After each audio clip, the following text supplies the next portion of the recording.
Kipindi kifuatacho kimegharamiwa na marafiki na wabia wa Joyce Meyer Ministries.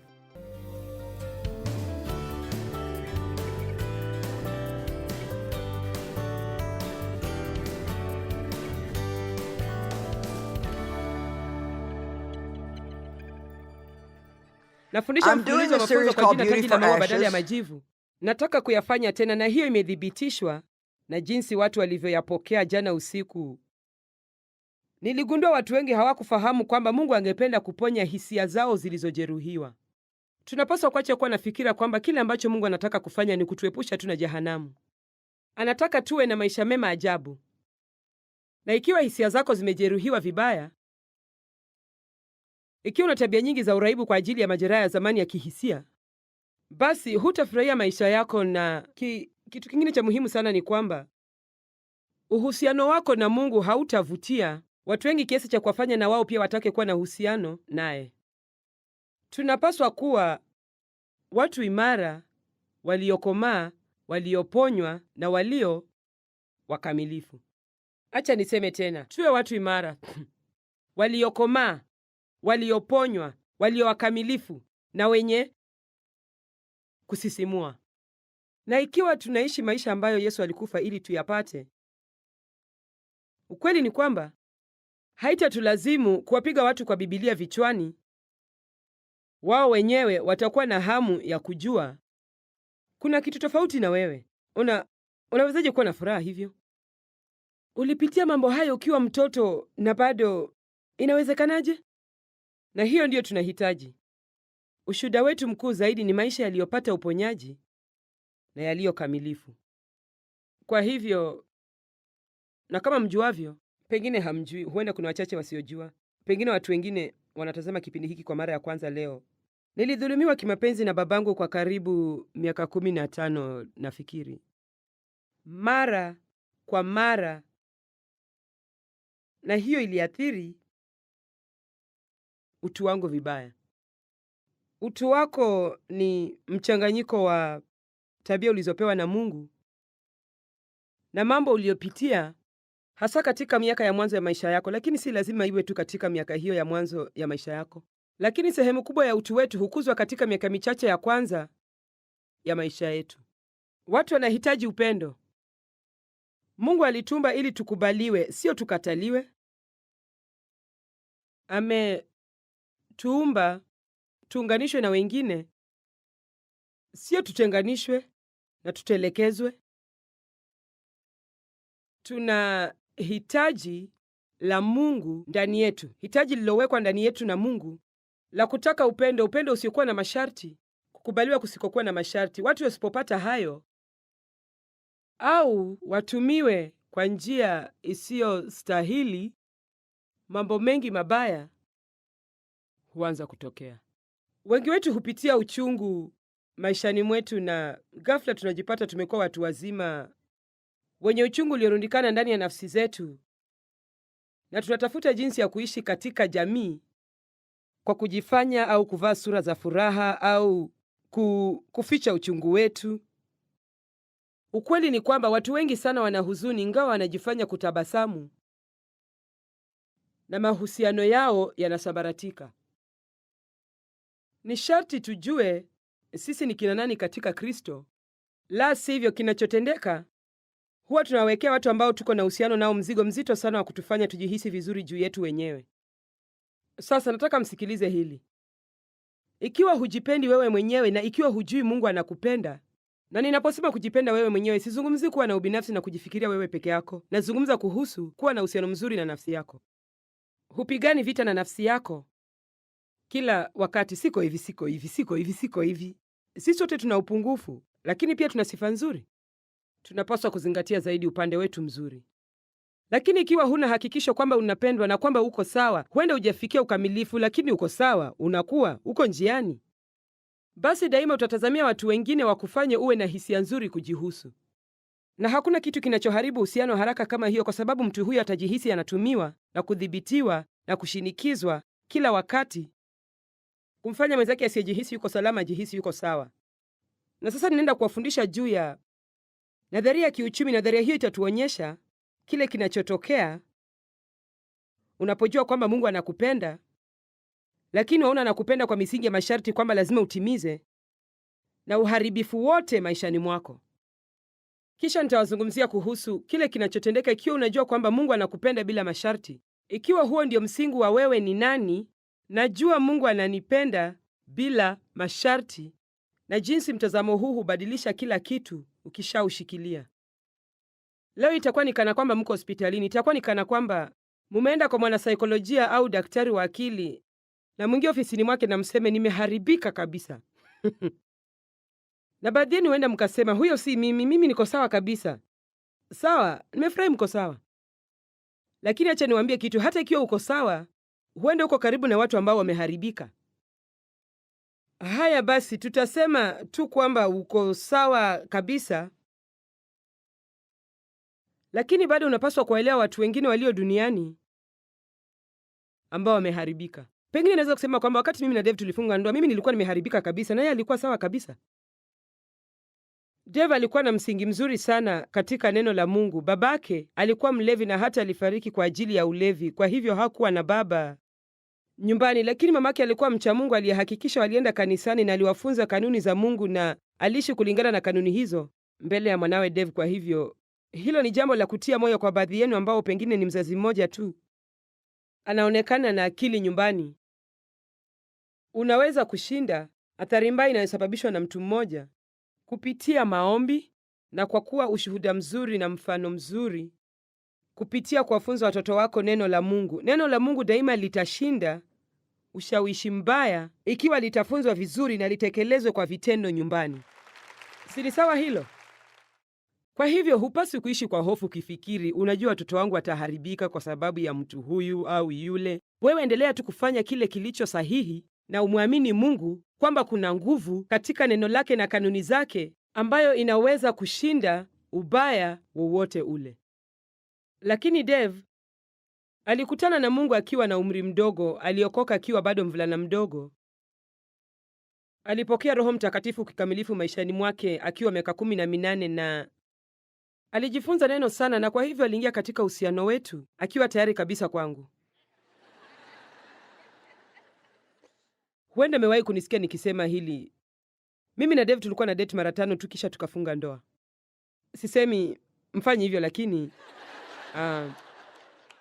mara ya kwanza aliponiona nilikuwa naosha gari la mamangu, alijaribu kunitongoza, lakini sikupenda wanaume, sikuamini wanaume, na nilikuwa na mtazamo wa dharau na kejeli, na sikumpenda kwa sababu nilikuwa nimeumizwa na kila mwanaume niliyokuwa na uhusiano naye. Nilitumiwa na kunyanyaswa na kuumizwa na kudanganya. Kwa hivyo aliposema hey, mkiweza kumbuka zama hizo niliweka nywele zangu mtindo wa beehive kubwa na nilivalia suruali fupi na nilikuwa nje naosha gari. Hey, ukimaliza kuosha gari hilo utanioshea yangu. Nilipinduka na nikasema, ukitaka gari lako lioshwe, lioshe wewe mwenyewe.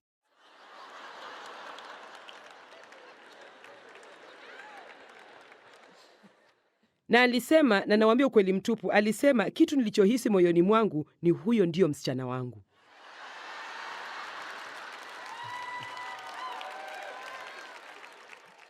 Kwa hivyo nafikiri alitaka changamoto kubwa. Hakuwa mwerevu sana, au alikuwa anaongozwa na Roho Mtakatifu.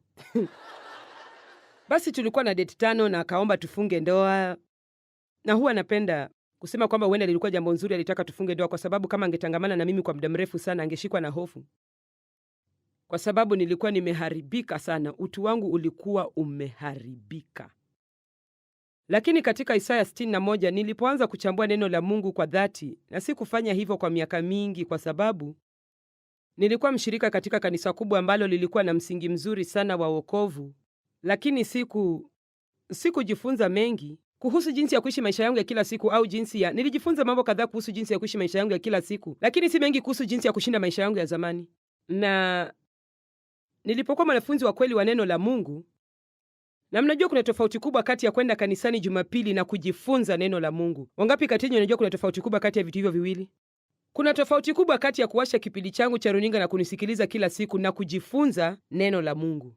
Kwa hivyo nitawaambia, ingawa ningependa sana mtazame kipindi changu, Ikiwa hamna muda na mimi na Mungu, afadhali mumweke Mungu mbele.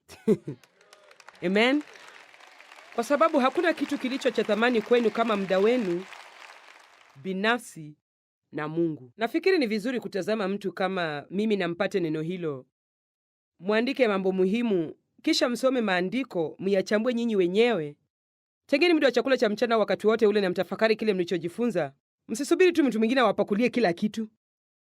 Kuweni wanafunzi wa neno la Mungu wenye bidii. Basi nilipoanza kuchambua neno kwa kina, nilianza kugundua jinsi nilivyoharibika vibaya. Biblia inasema neno ni kama kioo. Na unaiangalia, na mnajua unaweza kuwa mchafu usoni na usijue kabisa, lakini ukienda na ujiangalie kwenye kioo, basi utasema, jameni, siwezi kuamini nimekuwa nikitembea na uchafu huu siku nzima. Mnaona, neno la Mungu lina thamani sana kwa sababu tunaliangalia kama kioo, na ndani yake tunaanza kuona ahadi za Mungu, lakini pia tunaanza kuona si tu kile tunachoweza kupata, bali pia kile ambacho hakiko sawa maishani mwetu, na hilo ni jambo nzuri. Kwa sababu kamwe huwezi kufika mahali unapopaswa kufika ikiwa hutazingatia mahali ulipo. Tafadhali nisikilizeni leo. Wacha kulaumu kila kitu kwa mtu mwingine na umuombe Mungu akuonyeshe wewe. Amen. Huwa tunatilia mkazo sana makosa ya watu wengine. Unakosea hapa na unakosea pale. Huwezi kuwabadilisha watu wengine. Mungu peke yake ndiye anaweza kuwabadilisha watu. Lakini kile unachoweza kufanya ni kumwacha Mungu afanye kile anachotaka kufanya ndani yako. Waombee watu hao, na utaona mabadiliko makubwa maishani mwako, mabadiliko makubwa tena mazuri. Kitu kimoja nilichokuwa nacho kwa wingi ni tabia za uraibu au mazoea mabaya. Na huenda mnasema, tabia ya uraibu ni nini? Ni tabia iliyovuka mipaka. Ni kitu usichoweza kuishi bila hicho. Sasa, mimi sikuwa na uraibu wa dawa za kulevya, sikuwa na uraibu wa pombe, lakini nilikuwa na uraibu wa kiutu. Ilikuwa ni lazima nidhibiti kila kitu. La sivyo sikuwa na furaha. Nina hakika hakuna mtu hata mmoja miongoni mwenu aliye na tatizo hilo. Nina hakika kila mtu hapa ni mzuri na mnyenyekevu na hamna ukaidi hata kidogo ndani yenu. Lakini mimi nilikuwa mkaidi. Hungeniambia nifanye kitu ambacho sikutaka kufanya. Na nilikuwa hivyo kwa sababu babangu alinidhibiti na kunitumia. Na katika hali hiyo nilikata kauli kwamba nikitoka hapa hakuna mtu atakayeniambia cha kufanya tena. Kuna mtu amewahi kufanya hivyo? Hebu tuone mikono kadhaa. Haya, sawa, hao ni watu wengi sana. Leo tuna umati sahihi na ujumbe sahihi. Haya, punde unapoweka ahadi na makubaliano kama hayo kwako wewe mwenyewe, kisha uanze kuangalia kioo cha neno la Mungu na useme, jamani, unyenyekevu. Eti niache watu wengine wafanye wanalotaka? Hapana. Basi ukweli ni kwamba ikiwa unataka kufanya jambo hilo, huenda usiweze kulifanya ikiwa una uraibu wa tabia hiyo. Kwa hivyo kuna uraibu wa aina nyingi kando na uraibu wa dawa za kulevya. Uraibu. Na leo nitazungumzia kuhusu vitu vingi tofauti.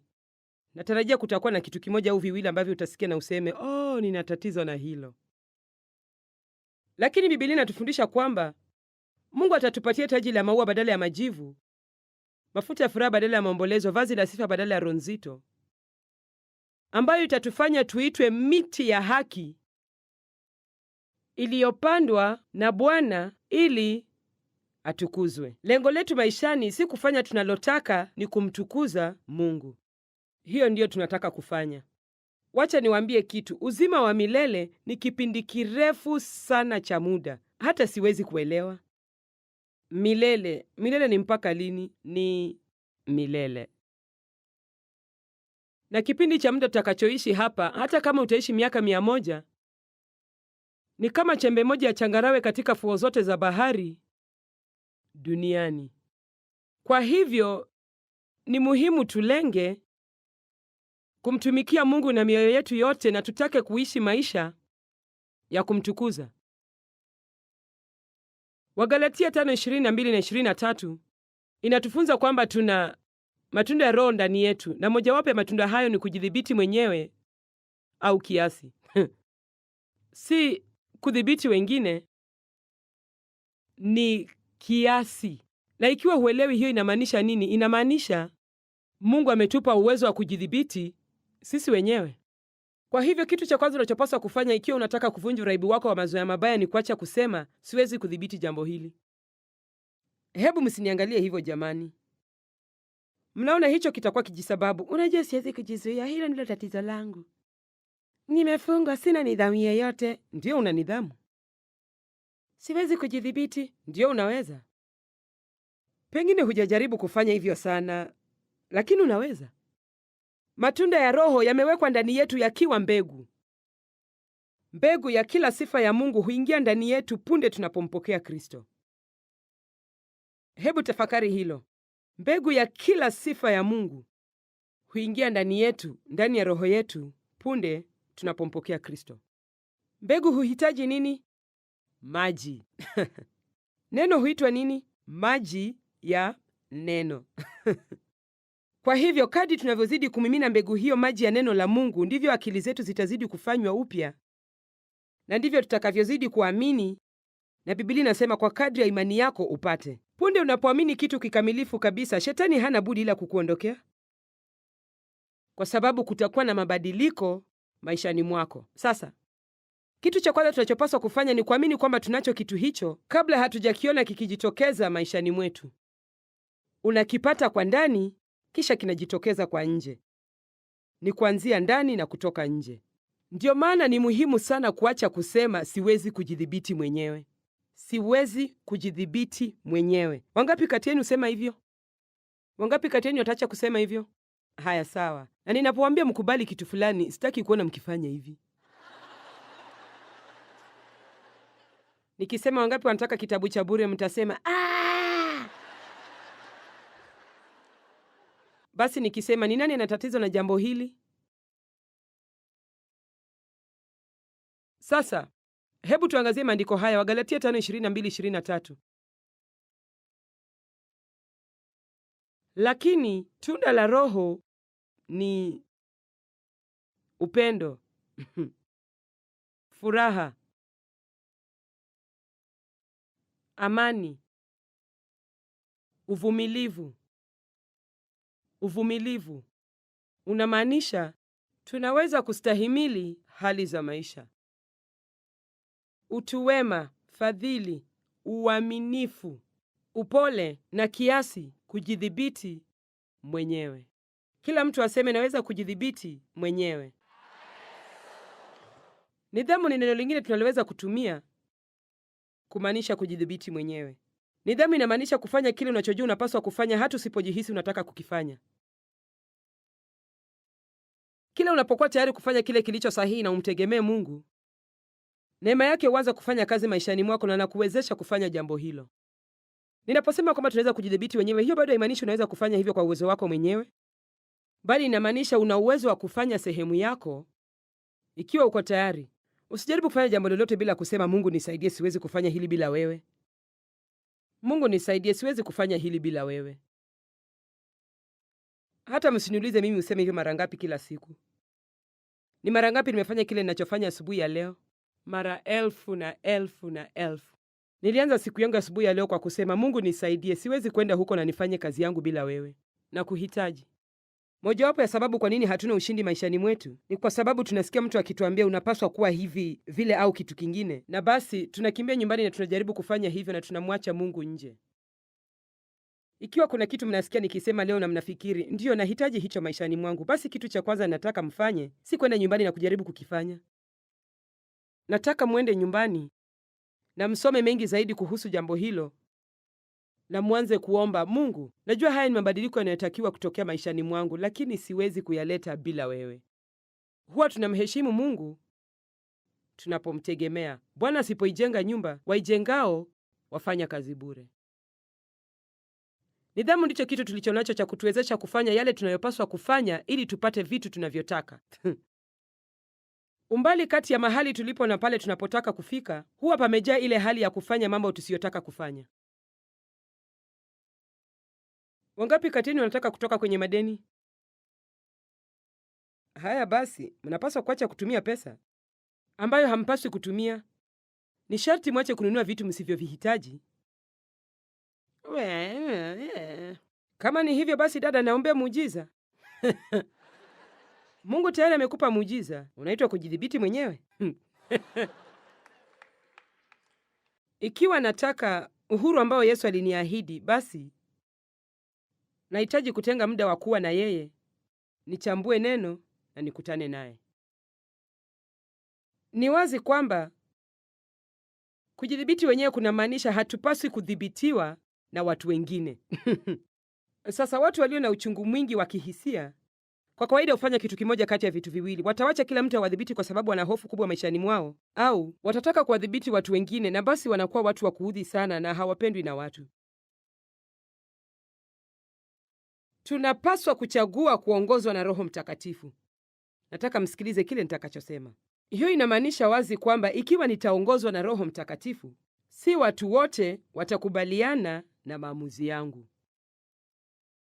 Ikiwa utaongozwa na Roho Mtakatifu na ufikiri kwamba kila mtu atakushangilia na kupigia makofi, basi umenoa. Kwa sababu shetani atawatumia watu kujaribu kukuzuia kufuata mwongozo wa Mungu maishani mwako. Kila mtu anataka ufanye kila kitu anachofanya, lakini Mungu wakati mwingine huwa ni wa kushangaza, kwa sababu atakuongoza kufanya kitu ambacho ni kinyume kabisa na kile kinachofanywa na watu wengine. Atakuongoza kufanya vitu ambavyo havijawahi kufanywa hapo awali na vitu ambavyo hakuna mtu atavielewa. Amen. Ni sehemu ya uponyaji wako kufanya uamuzi kwamba nitaongozwa na wewe Mungu. Mnaona, Roho Mtakatifu ni mshauri na atakushauri jinsi ya kuondokana na matatizo yako mpaka uwe huru, ikiwa utamfuata. Lakini ni sharti ukumbuke kwamba unapomfuata Mungu, shetani atamleta mtu ambaye hatapenda umfuate, na mara nyingi itakuwa ni mtu unayempenda na unayetaka sana akufikirie vyema. Jamani, nataka mnisikilize leo. Najaribu kuwasaidia. Nilipoitwa kuhubiri, na hiyo ilikuwa ni sehemu kubwa sana ya uponyaji wangu, kwa sababu mimi ni mtu mwenye kuwajibika sana. Basi Mungu aliponipatia jukumu la kufundisha neno, singefanya kazi hiyo bila kuiwajibikia kikamilifu kabisa. Basi nilichambua neno kwa dhati. Lakini kilichotendeka ni kwamba kuchambua neno, kuwa katika neno kila wakati, ndiko kuliniletea uponyaji. Basi nilitumia neno kuleta uponyaji na uhuru maishani mwangu, na kimsingi nililiweka kwenye sahani na nikawapa watu nafasi ya kula kile nilichokuwa nakula mimi mwenyewe. Nina hakika kabisa ninapowaambia kwamba kile ninachowafunza kinafanya kazi kabisa. Sibahatishi, sitarajii, sikupata haya kwenye kitabu cha mahubiri, nimekijaribu. Na niko hapa kuambia kwamba ninawafunza ukweli, na ni ukweli utakaowaweka huru. Ni neno la Mungu linalotumika maishani mwenu. Sisi wote tunahitaji kufunzwa kanuni nzuri, thabiti na zinazofaa, lakini tunahitaji zaidi ya hiyo. Tunahitaji kuzitumia kanuni hizo maishani mwetu. Na kwa hivyo nilichambua neno kwa dhati, na uchambuzi huo ulikuwa sehemu ya uponyaji wangu. Lakini Mungu aliponiita kufundisha na nikachukua hatua na nikaanza kufunza neno nyumbani mwangu, ni kitu cha kusangaza kuona ni watu wangapi walikasirika. Nilifanya hivyo kwa roho safi. Nilikuwa najaribu tu kufanya kile ambacho nilihisi Mungu alitaka nifanye, na kila mtu akanikasirikia. Nilipoteza marafiki, nilifukuzwa kutoka kanisa langu, nikatengwa na familia yangu. Nilishtuka sana. Kwa hivyo nataka tu niwajulishe, msije mkashtuka.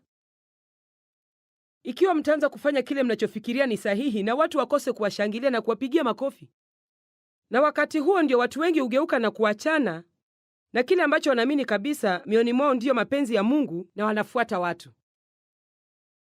Na sasa nisikilizeni, wanasalia na fadhaa. Mnapaswa kuelewa kwamba singekuwa nimesimama hapa nikiwa nimeponywa kama ningesema sitaki kufukuzwa kanisani kwangu, sawa, nitafanya mnachotaka. Au kama ningesema jamani, sitaki kupoteza marafiki zangu, sitaki kualika kwenye sherehe na kila mtu aanze kuzungumza kunihusu, sawa, nitafanya tu kile mnachotaka nifanye. Mmenisikia?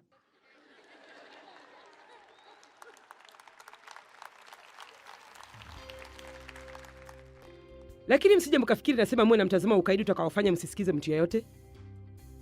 Sizungumzi kuhusu hilo. Ninachosema ni msiwache watu wawadhibiti. Wakorintho wa kwanza 9:19. Kwa hiyo ingawa mimi si mtumwa wa mtu yeyote, Mtume Paulo alisema, kwa hivyo ingawa mimi si mtumwa wa mtu yeyote, haleluya. Kwa hiyo ingawa mimi si mtumwa wa mtu yeyote, nimejifanya mtumwa wa kila mtu ili nimpatie Kristo watu wengi iwezekanavyo. Mnajua nasema nini? Niko huru. Yesu ameniweka huru na sipaswi kudhibitiwa na mtu yeyote, lakini kwa vile naelewa uhuru huo, niko huru sasa kujifanya mtumwa, kwa sababu niko tayari kufanya kile kitakachofaa zaidi ili watu hawa wampokee Kristo. Hicho ni kifungu kizuri ajabu. Wakorintho wa kwanza 6:12. Kila kitu ni halali, kinaruhusiwa na kisheria na ni sawa kwangu. Mnaona, Paulo alijua yuko huru kutokana na sheria. Lakini si kila kitu kina faida au kizuri kwangu kufanya au muhimu na chenye manufaa ikilinganishwa na vitu vingine. Kila kitu ni halali kwangu, lakini sitatawaliwa na chochote au kuwa chini ya nguvu za kitu hicho kamwe. Paulo alikuwa anatoa tangazo. Na ikiwa una uraibu maishani mwako, hata kama una uraibu wa dawa za kulevya au tatizo la kula, unapaswa kuamka kila siku na kutangaza kwa sauti, mimi si mtumwa wa dhambi na sitakuwa chini ya kitu chochote.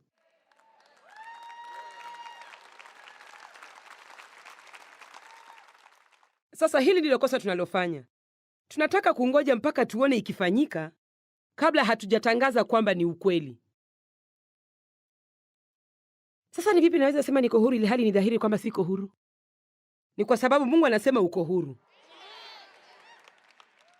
Shetani anasema umefungwa, Mungu anasema uko huru. Ukikubaliana na shetani, utaendelea kupokea mabaya zaidi. Mimi siwezi kujidhibiti, sina nidhamu, nimefungwa.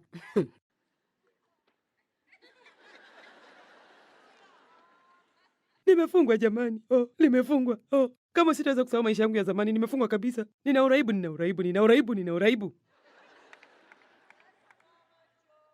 Mnajua nini? Nilipokuwa navuta sigara na nilitamani sana kuacha, niliendesha gari langu kwenye barabara kuu, huku nikivuta sigara na kusema, siwezi kustahimili kuvuta sigara.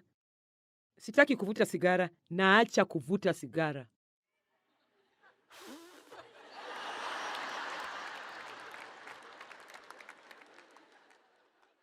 Na kitu kizuri sana kuhusu jambo hilo ni kwamba sikujua kile ninachowafunza sasa. Nilihisi kana kwamba Mungu aliniongoza kufanya hivyo. Sasa baada ya wiki 2 nilikuwa nimeacha, ingawa nilikuwa nimejaribu kuacha kwa miaka nyingi. Nawaambia, mnapaswa kwanza kukubaliana na Mungu. Acha kusema nimefungwa na uanze kusema niko huru, niko huru, niko huru, niko huru, niko huru. Jamani, hiyo itawasaidia sana. Wakorintho wa kwanza 9:27. Bali na utesa mwili wangu na kuutumikisha kama bondia, na napenda hii, isiwe nikiisha kuwahubiria wengine, mwenyewe niwe mtu wa kukataliwa, nisipite mtihani, nisikubaliwe, nikataliwe kama mtu bandia. Na leo tuna tatizo kama hilo katika kanisa. Tunahubiria kila mtu, lakini ushida wetu uko wapi? Aina za tabia za uraibu: pombe, dawa za kulevya, hizo ni za kawaida. Chakula huwa ni tatizo kubwa kwa watu wengi. Hawana hisia nzuri kujihusu, kisha wanakula ili wajihisi vizuri. Matatizo ya kula, anorexia na bulimia. Wenye anorexia hujinyima chakula, wenye bulimia hula chakula kingi kupita kiasi, kisha wanaenda kujitapisha wenyewe. Haya ni matatizo hatari. Na huenda tuna watu katika ukumbi huu leo ambao wana matatizo hayo. Msichana mmoja aliniambia kwamba baada ya kutibiwa kwa miaka mingi bila mafanikio, alinunua kitabu changu cha Vita vya Akilini, na alisema, niliposhikwa na hisia ya kutapika, Nilipiga magoti mbele ya choo hicho kilichokuwa kinaharibu maisha yangu, na nikasoma kitabu hicho cha vita vya akilini kwa sauti kubwa. Naliwekwa huru kabisa. Mnaona? Ikiwa unafikiri utasalia katika ufungu wa maisha yako yote, ikiwa unafikiri huwezi kujidhibiti, basi jua mtu hufuata fikira zake. Jambo hili linahusu hisia zetu zote. Mungu hataki tuwe na mioyo mizito na uchungu wa kihisia na utu ulioharibika. Anataka tujue sisi ni nani katika Kristo. Tujue matunda ya Roho yako ndani yetu. Tujue anatupenda bila masharti. Na ni ukweli kwamba hatuko sawa kikamilifu na tuna dosari, lakini ni sisi ndio Yesu alikufa kwa ajili yetu.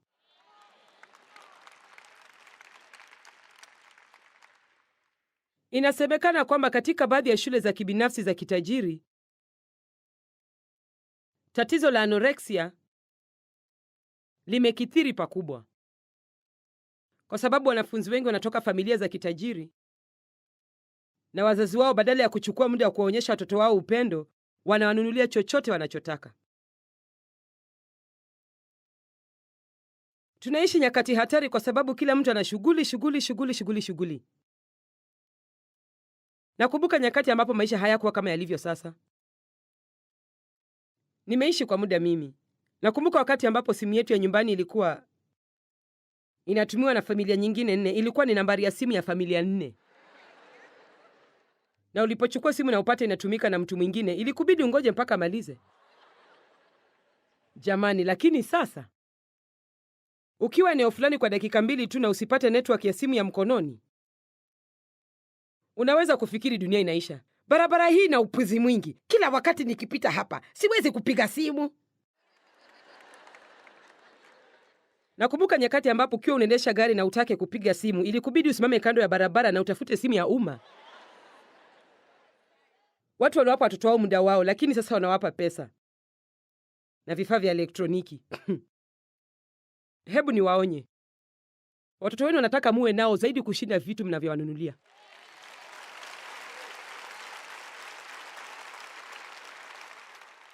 Hata kuna uraibu wa hisia. Watu hushikwa na uraibu wa hisia za aina fulani kama vile msisimko. Hawawezi kuishi maisha ya kawaida ya utulivu kuanzia Jumatatu hadi Ijumaa. Pia uadilifu wa kidini. Kuna watu walio na majeraha ya kihisia kiasi kwamba wanajiona hawana thamani yoyote, na nawaambia wakipata tu dini kidogo, wafuate sheria na masharti yote, basi hapo ndipo wanaanza kuona wana thamani na umuhimu, na basi wanakuwa watu wa kuudhi sana.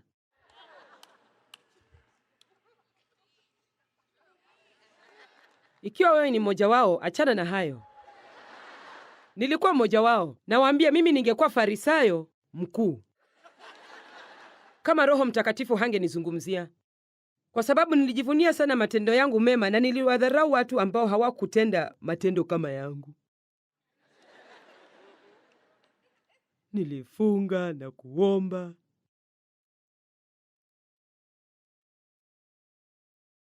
Sikilizeni. Watu wanaweza kufungwa na uraibu wa aina nyingi. Watu wengine hujiadhibu kwa kujiona wana hatia kwa ajili ya hisia mbaya walizonazo kujihusu wao wenyewe. Nilikuwa hivyo. Niliona siko sawa ikiwa sikujihukumu. Nilijiadhibu kwa kujihukumu mwenyewe.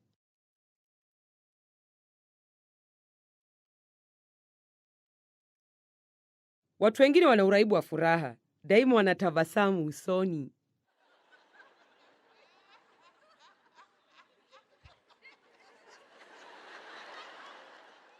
Kamwe hawana siku mbaya, hawana shida yoyote. Wana furaha tu ndani ya Yesu.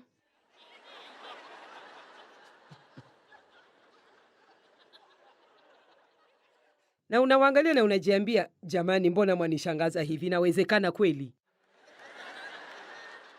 Kisha kuna uraibu wa fikira. Kuwa na wasiwasi kila wakati. Wangapi kati yenu huwa na wasiwasi? Mnapoteza wakati. Lakini watu husema, lakini shatu una wasiwasi kuhusu watoto wako. Hutakuwa mzazi mwema ikiwa una wasiwasi kuhusu watoto wako. Sasa ni wapi Biblia inasema hivyo? Kupanga vitu kupita kiasi. Ndiyo, si vibaya kuwa na mpango, lakini Mungu ana mpango mzuri zaidi kuliko wetu. Kwa hivyo unapoteza wakati wako ukiweka mipango ya miaka mingi sana ijayo. Tunachohitaji si mpango, tunahitaji kuongozwa na Roho Mtakatifu. Kuwa na mpango, lakini mpishe Mungu ikiwa na mpango tofauti. Watu hunaswa na uraibu wa picha za ngono. Uraibu mwingine wa akili, nilikuwa na uraibu wa kuwaza. Nilitaka kuelewa kila kitu, la sivyo singeweza kutulia. Sasa watu huwa na fikira za ajabu kuhusu neno uraibu. Niliandika kitabu kinachoitwa Uraibu wa Kibali na kilifanya vizuri, lakini si vile nilivyotaka. Na baadaye niling'amua kwamba ilikuwa kwa sababu ya neno uraibu. Watu hawataki kuona wana uraibu wa kitu fulani hata kama huo ndio ukweli. Uraibu wa kibali ni nini? Inamaanisha huwezi kutulia na uwe na furaha ikiwa watu hawajakusifu. Uraibu wa kuwaza ni nini? Inamaanisha huwezi kutulia, huwezi kuwa na amani mpaka uone umeelewa kila kitu.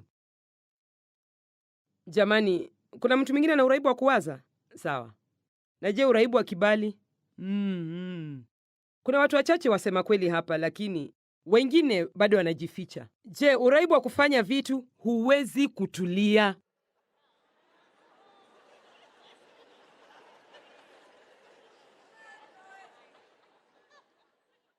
Na uelewa uraibu huo, ni sharti niwe mwangalifu sana. Mimi hupenda kuona mambo yakisonga mbele. Huwa tunaona kwenye runinga, kuna kipindi kuhusu watu wenye uraibu wa kujaza vitu nyumbani mwao. Kuna kipindi kingine cha watu wanaoishi na wanyama wengi kupita kiasi. Kuna uraibu wa kucheza kamari, uraibu wa kufanya mazoezi na uraibu mwingine wa kila aina. Basi ni nini watu wanajaribu kufanya? Wanajaribu kuwa na hisia nzuri kujihusu. Wanajaribu kutafuta kitu wanachoweza kushikilia na waseme, nina thamani na umuhimu sasa kwa sababu ninamiliki vitu hivi vyote. Niko sawa, naelewa kila kitu kwa sababu najua kile kitakachotokea. Nina mpango. Ninasisimuka. Nina furaha. Angalieni jinsi nilivyo na furaha. Bwana asifiwe. Nina furaha. Mimi huwashuku watu kama hao.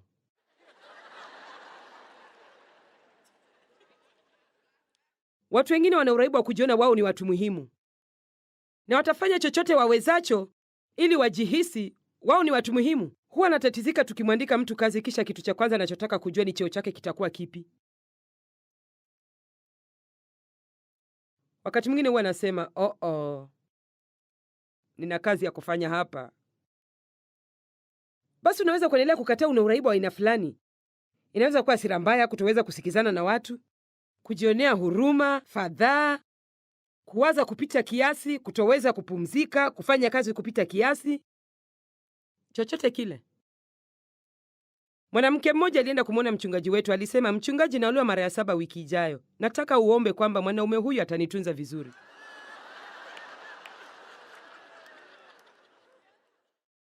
Huo ni uongo wa mwisho, kwa sababu yeye alikuwa mhusika katika ndoa hizo zote 7.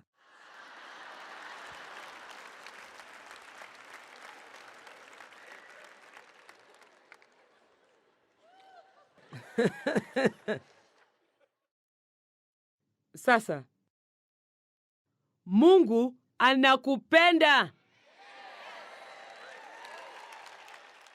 Na anakupenda si kwa sababu unapendeka. Ukweli ni kwamba hatupendeki. Anakupenda kwa sababu anataka kukupenda. Biblia inasema katika Waefeso 2, ili ajitosheleze mwenyewe alitupenda kwa upendo usiopimika. Ni bora niwaonyeshe Waefeso 2:4-6.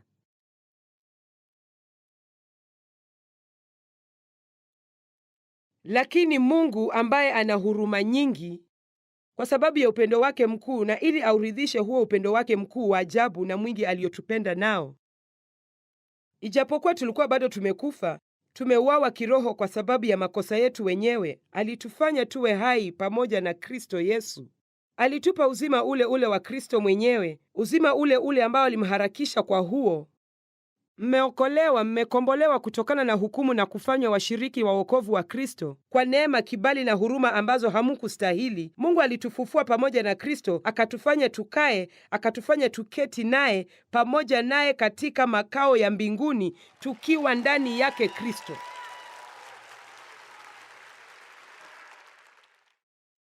Sasa hebu tuangazie kile kinachotendeka, na katika kitabu hiki, ukinunua kitabu hiki utapata chati hizi: mtazamo wa upendo wenye masharti na mtazamo wa upendo usio na masharti. Mtazamo wa upendo wenye masharti: Yesu ananipenda, lakini ananipenda na masharti. Kwa hivyo ananipenda kulingana na matendo yangu. Kwa hivyo napaswa kumfanya anipende kwa kumfurahisha. Kwa hivyo ninapomfurahisha nahisi ananipenda, na nisipomfurahisha basi nahisi amenikataa. Sasa wacha tuachepo kwa dakika moja ili tuone nini hutendeka. Ninapokosea, Mungu bado ananipenda kama alivyonipenda kabla sijakosea. Lakini nikifikiri kwamba upendo wa Mungu kwangu unategemea matendo yangu, basi ninapokosea nahisi kwamba hanipendi tena. Mtazamo huu hauzingatii Mungu ni nani, unazingatia hisia zangu peke yangu. Hisia zangu mbovu, zisizo sahihi na zilizovunjika.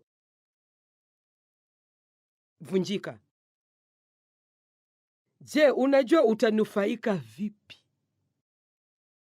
ukiwa na mtazamo mzuri wa upendo wa Mungu? Na ujue kwamba hata katika siku hiyo mbaya zaidi, Mungu bado anakupenda kama anavyokupenda katika siku yako nzuri zaidi. Na Mungu hataki uwe na hisia za kujihukumu, anataka uwe na shukrani. Hupasi kuongeza hisia zako za kuhukumiwa kwa kifo cha Yesu. Tayari amelipa gharama yote, mara moja kwa kila mtu, amelipa. Mungu hahitaji hisia zetu za kujihukumu ziongezwe kwenye kifo cha Yesu, nasi pia tuhitaji hilo. Lakini si sawa kukosa kujihukumu. Mungu hataki tujihukumu, anataka tuwe na roho ya toba. Na kutubu ni kusema, Mungu nisamehe, nilifanya hilo, niko tayari kuacha hilo. Maana ya kutubu si kutubu tena na tena na tena na kuishi maisha ya kujihukumu. Kwa hivyo, ikiwa Mungu mwenye upendo mkubwa hataweza kunipenda, kunikubali na kunithamini, ni vipi natarajia kuamini kwamba nina thamani na napendwa? Mnaona kitu kinachotendeka unapojua na ujue kwamba Mungu anakupenda ni kwamba ghafla unaanza kufikiri, ala, kumbe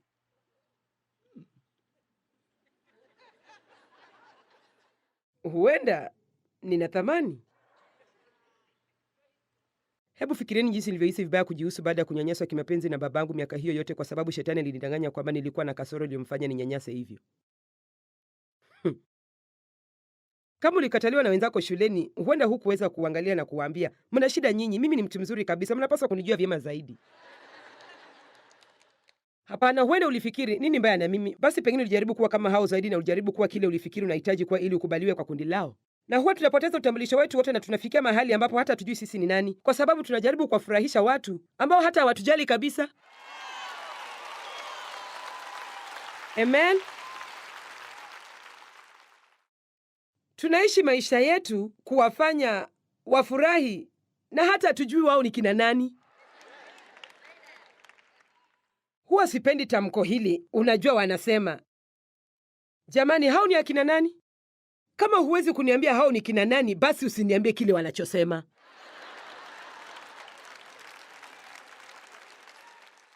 Afadhali mimi napowaambia wanasema, najua hao ni kina nani. Ni Mungu.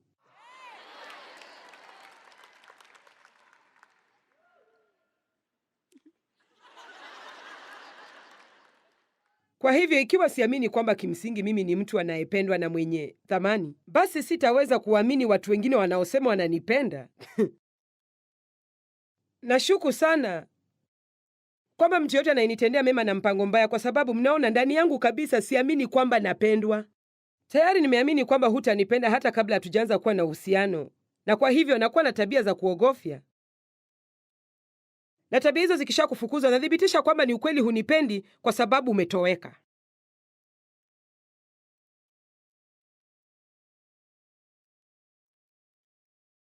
Kwa hivyo nakuwa siwezi kupokea upendo kutoka kwa watu wengine na ukwepa upendo wao, na najaribu kuthibitisha kwamba kwa kweli siwezi kupendwa. Mnaona jinsi nilivyo mtu wa kutisha?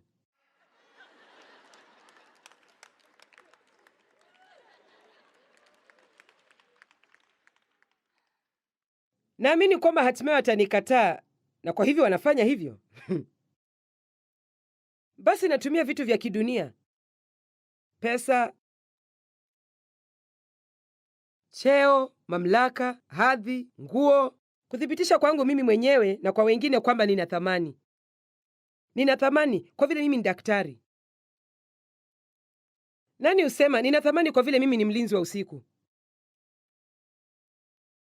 Lakini mnaona, mlinzi una thamani sawa na daktari.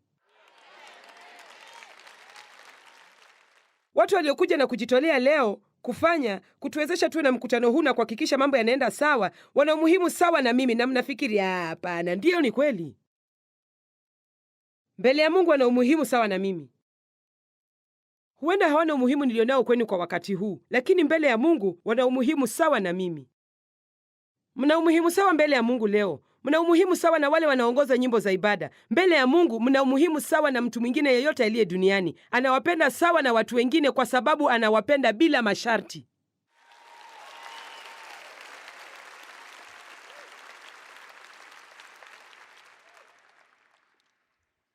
Nahitaji sifa nzuri kutoka kwa watu wengine, na napenda sehemu hii ili nithibitishe kwangu mwenyewe na kwa wengine kwamba naweza kupendwa. Unapaswa kuniambia niko sawa.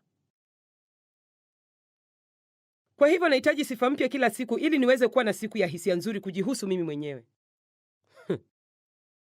Dave, hata hukuniambia napendeza leo asubuhi.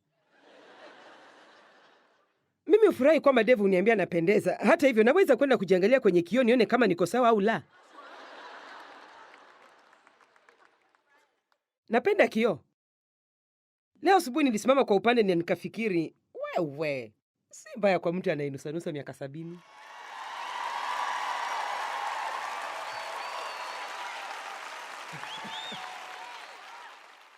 Na si kwamba sihitaji kusifiwa na watu wengine, napenda sifa, lakini si lazima nizipate ndio niwe vizuri siku nzima. Na mnajua nini hutendeka ikiwa si lazima usifiwe, unapata sifa zaidi. Mmenisikia? Ikiwa si lazima usifiwe, utapata sifa zaidi.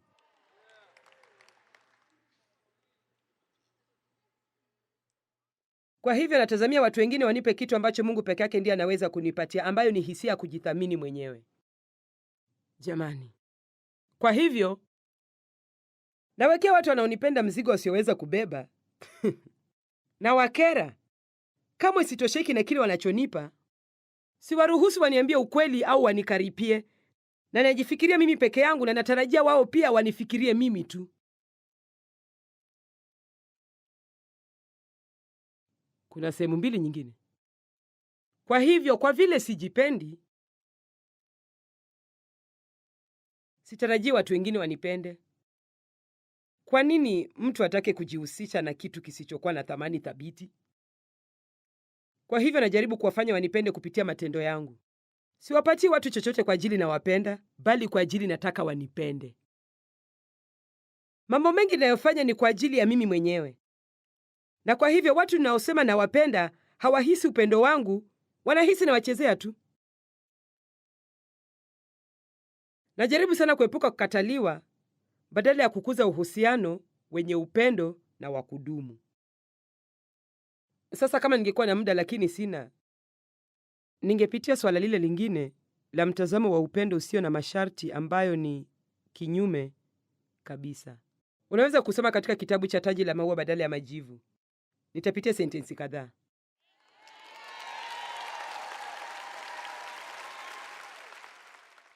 Mkiahidi kunipa dakika 5 tu zaidi, nitasema machache. Sawa, haya twende, tutaenda kwa kasi. Yesu ananipenda na hilo najua, na ananipenda bila masharti. Kwa hivyo sijafanya lolote ili nistahili upendo wake na siwezi kustahili. Kwa hivyo siwezi kutenganishwa na upendo wake. Ninapomtii atanibariki. Nisipomtii kutakuwa na matokeo mabaya. Huenda hapendi baadhi ya tabia zangu, lakini daima atanipenda. Kwa hivyo kwa vile nimeona upendo wa Mungu, najua kwamba naweza kupendwa. Basi kwa vile najua Mungu ananipenda, naweza kuamini kwamba kuna watu wanaoweza kunipenda mimi. Kwa hivyo naweza kuamini watu wanaonipenda. basi naweza kukubali upendo ninaopewa na watu wengine, na hiyo inakupatia ujasiri. Unaweza kwenda duniani bila kuogopa kukataliwa, kwa sababu una hisia nzuri kujihusu wewe mwenyewe, na isitoshe, mtu akikukataa utajua mara moja kwamba na tatizo.